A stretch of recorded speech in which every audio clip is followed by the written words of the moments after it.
Muitos ainda não acreditam que Jesus voltou. E me perguntam, se Jesus voltou, por que nós cristãos ficamos? Por isso decidimos gravar nossas confissões. Porque alguns de nós cristãos ficamos. Eu brincava de ser cristã.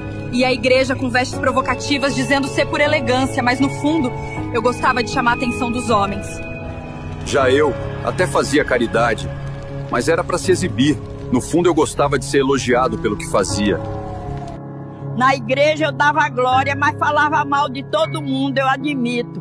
Eu era uma santa na igreja, mas na escola pintava e bordava. Já em casa não respeitava nem minha mãe.